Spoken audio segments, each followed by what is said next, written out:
Hi, my name is Adam Shoemaker, and I'm rector here at St. Stephen's Episcopal Church in Charleston, back for another edition of Rector's Corner after a brief break. After we've celebrated Easter, happy Easter to one and all. I'm very happy today to be with our senior warden, Chris Frisby, and our acting junior warden, Lina Nandy, who are officers and leaders of our vestry. Some of you may be aware that our junior warden has been Greg Adams, and he has had to step back from that role for family reasons, but we're very grateful that Lina has agreed to step forward. So thank you both for joining me. And I want to begin with a very basic question of what is a vestry in your experience practically? How about Chris, would you jump in and start that off? What is a vestry? Sure. Well, when I think about the vestry, we might think of it as the sort of board of directors for the church, consisting of 12 members elected by the parish and really charged with carrying out the nuts and bolts business that goes on behind the scenes, but also to be support to the rector and all of the ministries, and as a body to be stewards for the church. And Lina, do you have anything to add to that, or the sort of the areas maybe that vestry is responsible for? Sure. So Chris did a great job of kind of summarizing what the vestry does. So some of the specific things that the vestry works on is managing the parish finances, managing the parish buildings, and all of that is done in concert with committees too. So it's not just the vestry acting alone, but that's one of the main things that we're sort of managing the stuff of the church. Yeah, that's right. In the Episcopal Church, the design is a vision of shared leadership between the clergy and the congregation, and the vestry are elected by the congregation at the annual meeting to serve a 3-year term. We elect 4 each year, so we have people rotating in and rotating out each year. We have 12 members on our vestry, and Lina and Chris, could you tell me or tell us all what year you're in? How much longer do you have in your vestry service? How about you, Chris? Well, I'm in my last year of service, so we'll look forward to finishing out 2021, and at that point, heading into 2022, I will step away from the vestry and serve as senior warden. And how about you, Lina? And I'm brand new. I'm in my first year of service, so I've got lots to learn. That's right. That's right. Well, and I will note that this is Chris's second year as a senior warden, which is a pretty big commitment. And in just a minute, we'll get to what wardens are. But before we get there, Chris, could you just say for everybody listening in who the parishioners are who currently serve on our vestry? Happy to do that. So currently serving, we have Greg Adams, Cindy Held, Maggie Griffin, myself, Frank Lee, Forrest Deliot, Walker Smith, Silka Sida, Claire Monahan, Bill Geeson, Marty Adams, and Lina Nandy. Yeah, and we'll say that Frank Lee is our financial officer and Bill Geeson is our clerk. And with Chris and Lina, they make up the officers of our vestry. And I want to turn now to your titles. Sometimes for those not familiar with Episcopalese, the word warden can seem like you guys are running a prison or something like that. But practically speaking, in very practical terms, Chris, what is a senior warden? Well, in my role as senior warden, I am charged with, as Lina, excuse me, was describing, I have to have some oversight of the finances. So on a regular basis, we are paying the bills. We are concerned with our personnel and staff. In our meetings with you as rector, the big picture. It's simultaneously big picture and the nuts and bolts of all the church business. And I thought, I happen to have my vestry handbook here. I thought that this was instructive, if you'll indulge me to read, Sure. describing the role of wardens generally, that the clergy will turn to them for support and guidance. Parishioners will turn to them for leadership. All will look to them as enablers and communicators whose gifts and commitments will make things happen and bring the parish together in support of common goals. So I think that Yeah. nicely encapsulates really what the experience is and what the role calls for. Yeah, and in the absence of the rector, or for those listening in, I'll say that it does fall to the senior warden to sort of generally be overseeing the life of the church and to help be a leader around the vestry table. But Lina, what is your role as you see it as the junior warden? And I know you've stepped in, and so you're learning as you go along. But how do you see that? Yeah, well, so much like Chris, one of the things that I help to work on are parish finances. So looking at some of the bills coming in. But another area of responsibility, at least at St. Stephen's, has been to monitor what's going on with the parish buildings, whether that's, as Chris said, sometimes it's nuts and bolts, sometimes it's HVAC, sometimes there are broader pictures, so like renovations that are coming down the road. Yeah, traditionally speaking, the junior warden is responsible for property. Some churches might do it differently than that, but here at St. Stephen's, that has generally been the common practice. And that's a big job, I'll say, in any congregation, because most of us continue to worship in older buildings, and so lots of things arise. So the junior warden works closely with Amanda Rucker in our office to do troubleshooting and to try to think long term on a lot of maintenance issues related to our campus. I'll also say, for those who are listening in, I mean, Chris read that long list of parishioners who are serving on our vestry. Everyone on the vestry has oversight of certain ministries and areas, or liaisons to certain ministries that help stay in communication with different parish leaders. And everybody brings that area of focus to our monthly vestry meetings. And we do meet every month, beginning of the year with a working retreat, and then going forward from there. I want to talk to you a little bit about, sort of, as you see it, what the areas of focus are for this 2021 vestry. But I also want to just stop and reflect on where we find ourselves this really upending time of COVID. This is the first, this vestry and last year's vestry are the first vestries I've ever had to work with as a rector that have had to operate solely online because of the ongoing pandemic. I wonder if you all could reflect on what that has been like. Chris, why don't you go first?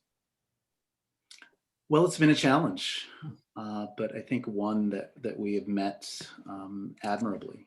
I think any institution in the past year and more has clearly been similarly challenged, but I've been so impressed by the commitment and dedication of those serving on our vestry, and even at a distance, when we would much prefer to be around the table, we have been good stewards. We have done the business of the church, and embraced, not always easily, the challenge. I think more and more we're used to these kinds of calls, but I take away from all of it that the commitment of each person has been the sort of shining light through all of this. Thank you, Chris. Any thoughts, Lina? Oh gosh. I would just say that, I think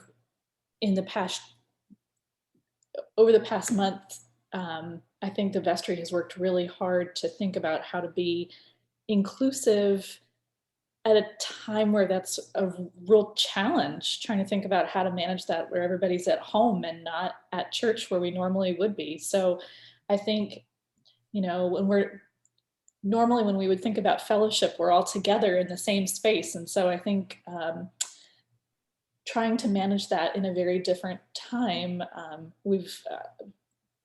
people have really stepped up in amazing ways. And we're so thankful for Andrew McKellar and all the amazing things that she's done to get us to move electronically. Yeah, that's right. I mean, it's been very hard, and it's very hard for all of us to be apart from one another and to carry on the work of the church from a distance. So I would say for those at St. Stephen's listening in, please say a big thank you to all the men and women of our vestry. And thank you to all of you who've been so generous, who've remained committed to the parish. And thanks to that commitment, I believe we've come through this on really solid ground, and we've learned some new things along the way. And Andrea's helped to teach us those things. We've been able to transition to what we've called electric church, and continue to try to make decisions in the best interest of the entire community, which can be hard. I know we all want to get back in person, and I think that's something that we're continuing to have to examine, which helps me transition to sort of the final question I want to ask both of you, which is, as you see it, what are the issues before the 2021 vestry? What is the work looking like? What are the sort of big projects that the vestry is focused on? Why don't you start, Chris? Sure. Well, it's kind of funny. I mean, in any normal year, there's so much that to occupy the attention of the vestry, and but this year, especially, looking ahead through the remainder of 2021 and into 2022, we've just got monumental and numerous projects that will be our focus. And just following on what you were saying, Adam, I mean, first among them is navigating eventually this, a safe and conscientious return to in-person worship, and establishing new norms in the wake of this waning pandemic. So that is certainly a focus of ours, and we'll continue to give it its due attention and hope that we can be back in community together sooner rather than later. Really looking forward to the renovations that Lina mentioned to our educational spaces, and a full reboot of our programming for youth and families that'll be led by our Reverend Laura Rizak. We're so grateful for her, and looking forward to what that enhanced space will allow us to do as far as that ministry goes. We have initiated new efforts to be better, to be more mindful of our security and safety, both for parishioners and the campus, and any number of other things, but those come to mind. Thank you, Chris. Do you have anything to add to that, Lina? I would say the only thing that I might add might be St. Stephen's is getting ready to celebrate our bicentennial, which is super exciting.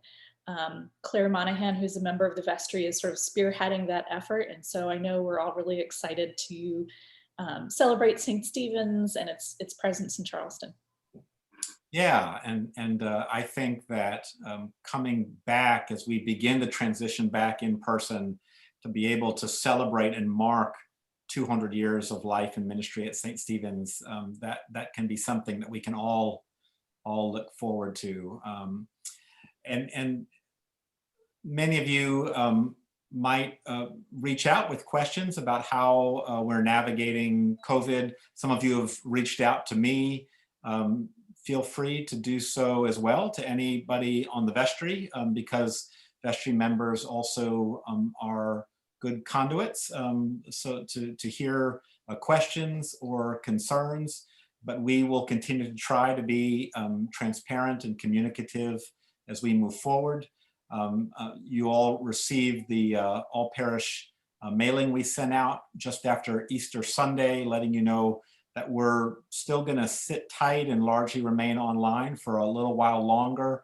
But as Chris and I said in that letter, please stay tuned for communication forthcoming to give further updates, information about what transitioning back in person could look like.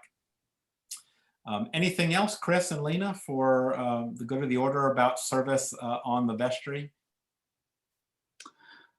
Well, you know, I was just reflecting, as I mentioned, this will be my last year of service on the vestry.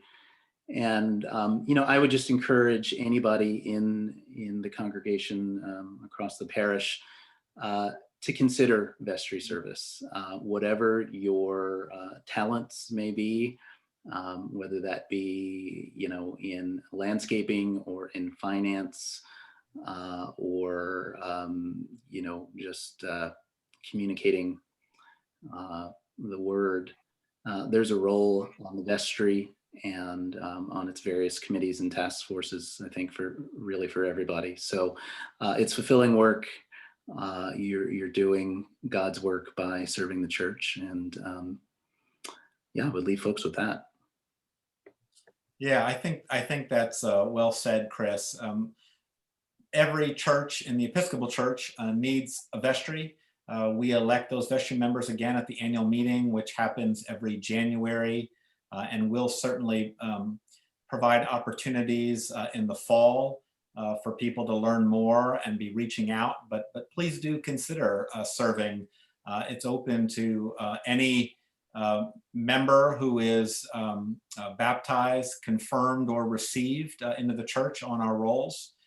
And we always are trying to look for a good diverse cross-section of the congregation to help sit around that table and work alongside the clergy to lead the congregation forward. And if you are elected on next year's vestry, you'd be elected during that bicentennial year. We're about to elect a new bishop on May the 1st. So there'll be lots of exciting opportunities as we continue to move back in person to build this congregation and help us to grow into our call to be truly a house of prayer for all. Chris and Lina, I want to thank you for your time to respond to these questions, and thank you for your service on the vestry. I'll be back, friends, with another edition of Rector's Corner soon. In the meantime, be safe, wear your mask, and you keep the faith. Take care. Thank you.